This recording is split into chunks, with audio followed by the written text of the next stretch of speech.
Hey, what's up, people? I'm Dave. You're watching Wanderlust or Bust, and today we're going to be talking about the Honda EU2200i inverter generator, and we're going to do a little compare and contrast with it and the Ryobi 2300. So stick around and let's learn something.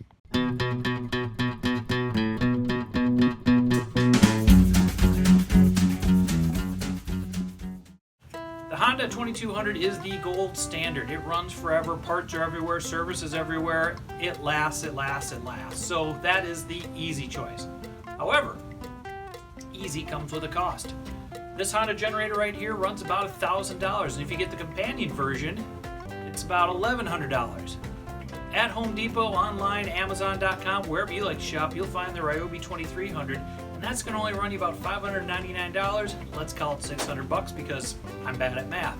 That's a huge savings. That's $400 you're going to save by going with Ryobi. So what do you get for that $400? Well, in a lot of ways, you actually get less. So I kind of really wanted the Ryobi because I liked all the features it had in it, as opposed to this Honda, which is just a generator. There is no gas gauge.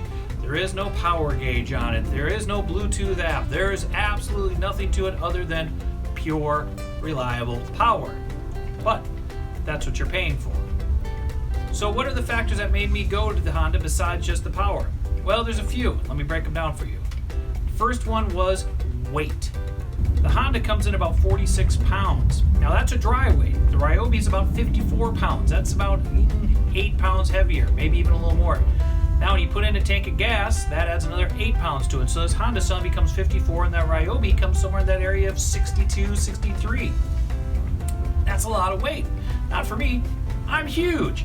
But my wife's going to be using this, and she's going to have a hard time carrying that much weight in and out of the car to keep it secure or to fill it up. So weight became a huge issue. The Honda, being 46 pounds, is very manageable for her, but an extra 10 pounds, suddenly it gets unwieldy, and then you add another 8 pounds of gas on there. You're looking at a pretty heavy object that's probably going to require maybe 2 people in a lot of situations. The other reason I chose the Honda is because of sound. Hear that? Well, it's not running right now, but it is very quiet, and that became very important to me because I learned some things about decibel rating. Honda and all other generators and any other kind of sound thing measures volume in decibels. The Honda's peak decibel rating is about, call it 56 decibels. If you do your own test, you may get a little bit different, but it's in the ballpark of 54 to 56 decibels. The quietest, the absolute quietest the Ryobi gets is about 54 decibels. So that means the loudest this gets is the quietest the Ryobi gets, and the Ryobi goes up to 67. Sometimes I saw even maybe peaking at about 70, depending on whose information you're looking at. That's pretty loud. And something to understand about decibels is it doesn't work like, say, temperature right now. 90 and 80 is only 10 degrees apart, and it feels warmer, but not substantially warmer. Decibels are not even increments like that. There's a fancy word for this kind of scale. I don't know what it is, but here's what it means. In all my research, I found for every 10 decibels in volume that you go up, it is approximately twice as loud. So a 50 decibel generator is about twice as loud as a 40 decibel generator.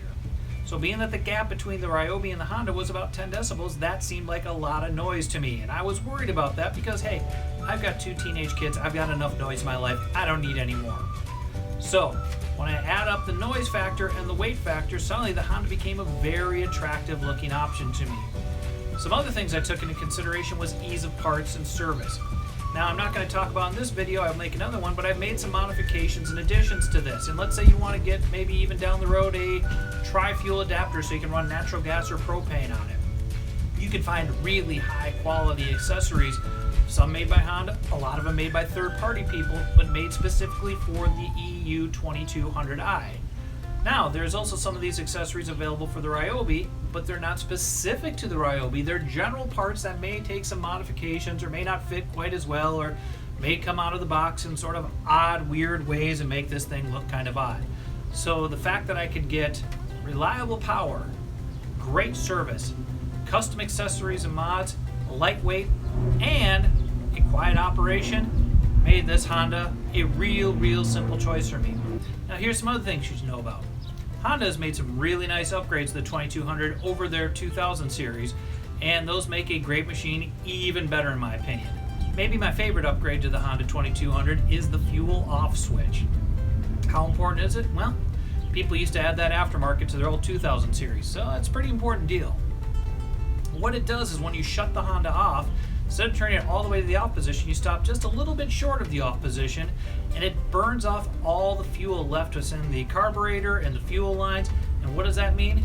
It means you don't get any residual fuel left over that can kind of gum up your system and become blockages and mean that you're going to need to make some nasty repairs later down the line, even if you use fuel stabilizer. So when you put the off position, when you put it into the fuel off position, I should say, the machine will continue to run it for about a minute, maybe sometimes 2 minutes, until it burns all that fuel off. It's a pretty efficient machine until it's all off. Then when the fuel is gone and the machine runs down, you turn it to off, and it's safe to store that way. Another thing Honda did was made the oil opening a little bit larger and put a little funnel on it, so it's easier to change the oil and pour it out the front or check the level inside there. That's really good. It's also important to know that if you want to buy a aftermarket oil fuel cap dipstick, you're going to have to get one specifically made for the 2200. I don't know this from personal experience because I would never order the wrong part, but there is a difference. In fact, the old oil dipstick is about twice as narrow as the new one that's about twice as wide around. So it's a significant difference. But it makes, like I said, changing the oil and filling the oil a whole lot easier.